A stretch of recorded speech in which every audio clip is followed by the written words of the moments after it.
Hi guys! Meron akong gagawing luto ngayon. At yun, nilaga ko yung um, puso ng saging. Tapos, haluan ko siya ng itlog. Pagkatapos, may sibuyas. Kikilingin ko muna guys.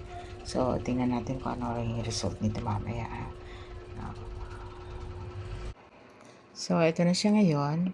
Sasaksak ko lang siya dito. And then, like this lang yan. Ganun lang. O, yan. Gugulat ako. So, gigilingin natin hanggang sa magiging mas natatanda rin natin. Gilingin na lang natin.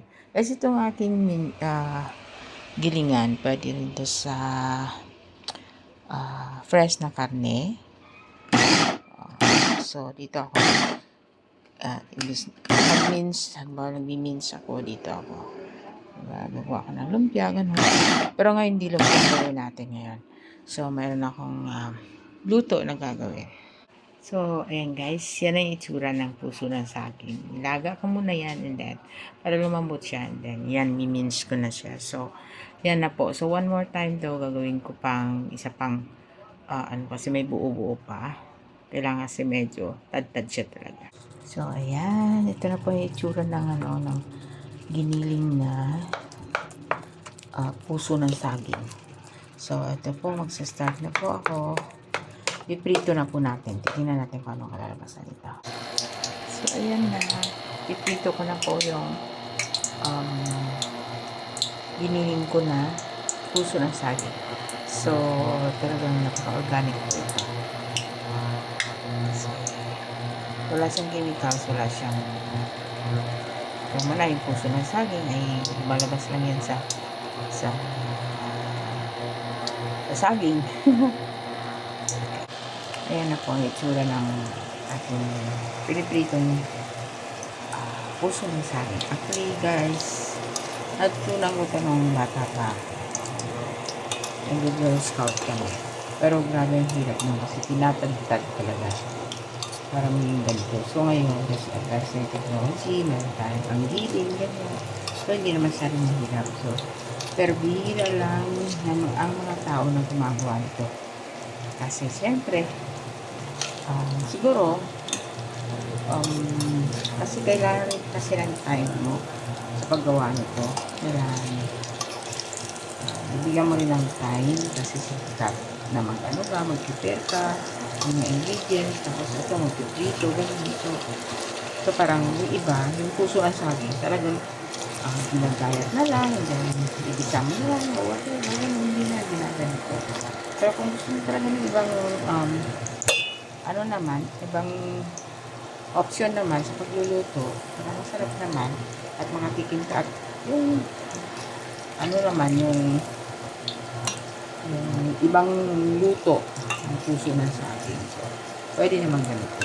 Maraming variety po. Maraming klase ng pagluluto ng puso ng saging. Pwede kilawin, pwede gataan, pwede igisa, pwede lagay sa yung paborito ko. Yung isang luto na nilalagay ng puso ng saging. So, ako naman, dahil sinipag ako ngayon gabi, so, ito yung ginawa ko. Nagprito ako ng puso ng saging. Giniling na puso ng saging. So, ito yung version ko. Alam mo guys, mahilig ka daw magluto at mag-discover ng mga kakaibang luto. So, siyempre, minsan wala lang trabaho ko. So, ito, ayan, para siyang hamburger. So, kung wala kang, pwede mo siya ilagay sa tinapay. Pwede mong i-block yung mga bata na hamburger ito, ganyan. Kasi lasa yung hamburger ko. Sobrang sarap. Hindi mo mahalata na puso ng saging. Ito yun. So, sa mga mais, gusto pakainin ng gulay ang mga anak.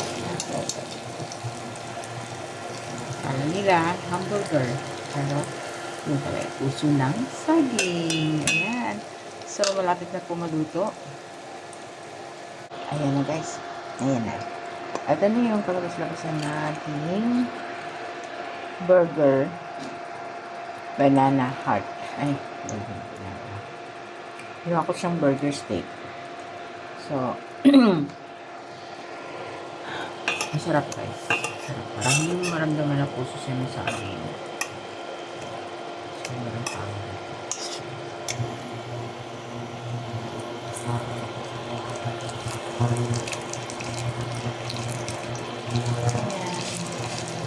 So, hindi mo siya mahalata na puso ng saging. Akala mo sa burger steak, akala mo tortang something like. Ayan. So, hindi rin halata. Kasi talagang pinong-pino yung pagka-grind ko kanina. So, sarap, di ba? Oo, sarap na yun, guys. Grabe. Ayan, guys. Yung aking tortang, hulaan nyo. Ayan na, guys. Yan na yung aking lutong tortang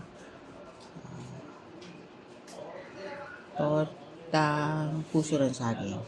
Okay, bye.